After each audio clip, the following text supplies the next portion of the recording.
का काम करेंगे कि इस काले कानून को वापस लेकर के नए सिरे से किसान के साथ बैठ करके C2 का फार्मूला जो है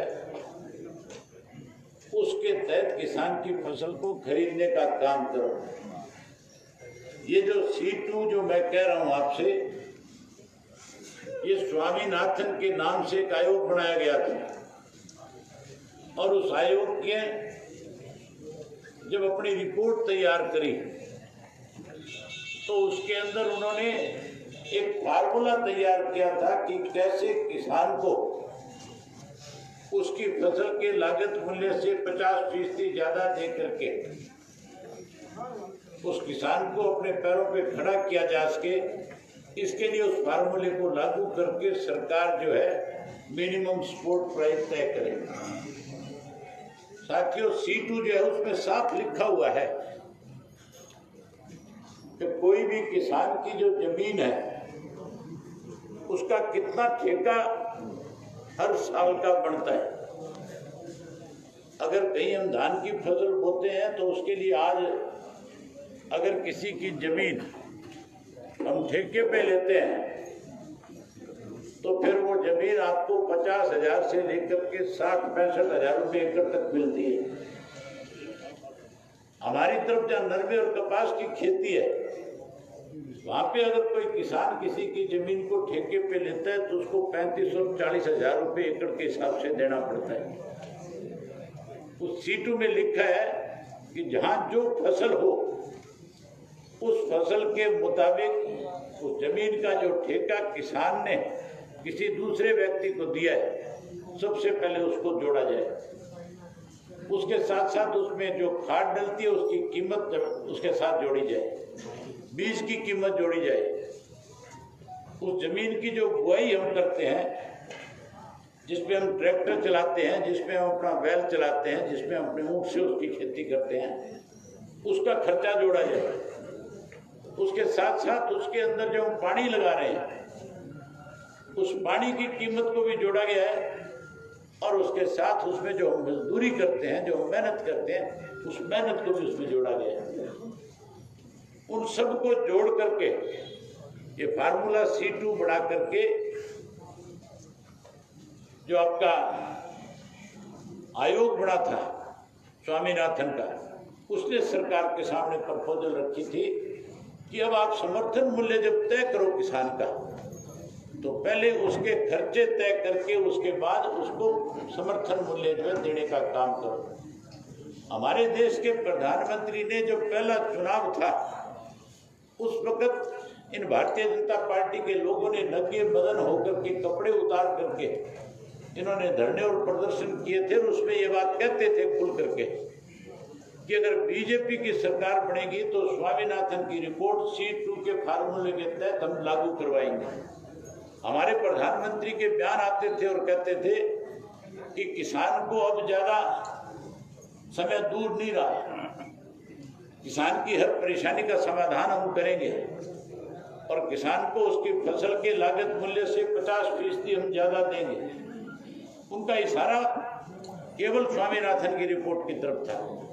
आखिर में तो कहने लगे थे कि स्वामीनाथन की रिपोर्ट को लागू करेंगे, लेकिन साथियों आज उस रिपोर्ट को लागू करने की बजाय कैसे किसान को कमजोर किया जाए, कैसे किसान को खत्म किया जाए, उसके लिए एक ऐसा कानून लेकर के आए हैं कि आने वाले समय में अगर ये कानून वापस नहीं लिया गया तो फिर किसान का ऐसी हालत में आकर के खड़ा हो जाएगा कि जहां देश में किसान 50,000 से ज्यादा पर साल के हिसाब से आत्महत्या करता है फिर तो गिनती नहीं बचेगी। इसके लिए आज हम अपनी पार्टी की तरफ से एक मेमोरेंडम तैयार करके लेकर के आए हैं और डिप्टी कमिश्नर के माध्यम से प्रधानमंत्री को और मुख्यमंत्री को सौंपेंगे।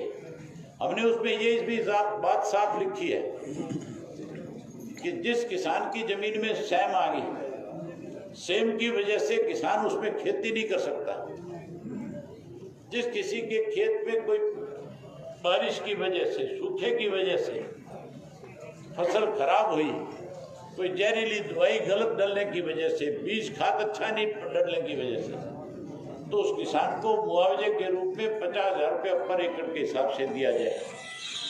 आज जो 8 जिले ऐसे हैं जिनमें नरमा और कपास की खेती है, उन 8 जिलों में सफेद मक्खी नाम की एक बीमारी आई जिसने वहां की खड़ी 50-60 हजार रुपये एकड़ की फसल को चौपट कर दिया। जहाँ किसान ये मान के चलता था कि अब की बार मुझे 50-60 हजार रुपये एकड़ की आमदन होगी, आज वहाँ ऐसी हालत है कि किसान अगली फसल की बुआई करने के लिए उस नरमे और कपास की लकड़ी को बाहर निकालने में भी उसके सामने मुश्किल आके खड़ी हो गई। हमने उसके लिए भी मांग करी है कि उन किसानों को भी पूरा पैसा दिया जाए और धान की फसल की खरीद तुरंत की जाए। ये बात करते हैं कि हमने अब की बार MSP गेहूं में फिर बढ़ा दी। साथियों, पिछले 11 वर्षों में अगर सबसे कम पैसा गेहूं की MSP में बढ़ा है तो वो इस साल में बढ़ाया गया। इससे पहले कभी 100 रुपया बढ़ा था, कभी 75 रुपया बढ़ा था, कभी 85 रुपये बढ़ा था, कभी 110 रुपये बढ़ा था। पहली दफा है कि 50 रुपया बढ़ा करके इस किसान की लड़ाई को, इस आंदोलन को ये लोग कहीं दबाना चाहते हैं। किसान तब तक इस लड़ाई को लड़ेगा और इंडियन नेशनल लोकदल पार्टी किसान के साथ तब तक कंधे से कंधा मिला करके खड़ी होगी जब तक सरकार इस काले कानून को वापस नहीं ले लेगी और वापस लेकर के नए सिरे से CUT के तहत इस देश के अंदर स्वामीनाथन की रिपोर्ट को लागू करके न्यूनतम समर्थन मूल्य तय नहीं कर देगी। हम इस लड़ाई में किसानों के साथ पहली पंक्ति में खड़े होकर के लड़ने का काम करेंगे। अब मैं यहाँ जो कोई भी इनका अधिकारी खड़ा है उससे कहना चाहूँगा कि आप अपने डिप्टी कमिश्नर को बुलाओ और इन जो आए हुए लोग हैं हजारों की संख्या में, इनकी भावनाएं जो हम एक मेमोरेंडम के माध्यम से उनको देना चाहेंगे वो ले और लेकर के हमारी भावनाओं को प्रधानमंत्री और मुख्यमंत्री तक पहुँचाने का काम करें।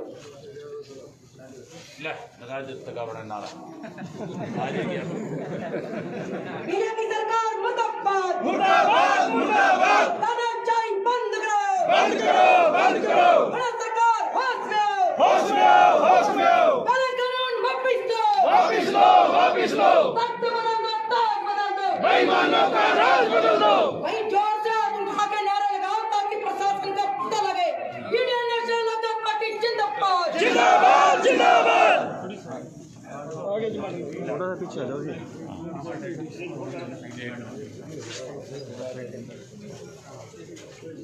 सर थोड़ा सा हाँ।